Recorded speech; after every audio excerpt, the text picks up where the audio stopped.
আবেদি বান্দা তুই আমার প্রশংসা করলি। আর রহমানির রহিম যখন বলে আল্লাহ বলেন আসনা আলাইয়া আবেদি।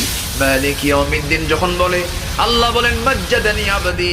এরপরে যখন বলে ইয়াকা না'বুদু ওয়া ইয়াকা নাস্তাঈন পর্যন্ত যখন বলে আল্লাহ বলেন বান্দারে তুই আমার কাছে কি চাস, প্রাণ খুলে চা রে বান্দা।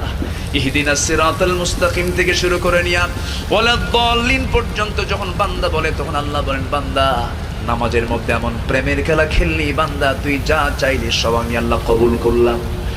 ওই বান্দা যখন রুকুতে যায় আল্লাহ তখন অস্থির হন। ওই বান্দা যখন সিজদায় যাওয়ার জন্য প্রস্তুতি নাই সমস্ত ফেরেশতাকে ডাক দিয়ে বলেন ও ফেরেশতারা এই বান্দাগুলো আমাকে দেখলো না, রাসূলকে দেখলো না, কোরআনকে দেখে হাদিসকে বিশ্বাস করে আমাকে খুশি করার জন্য তার সবচেয়ে সম্মানজনক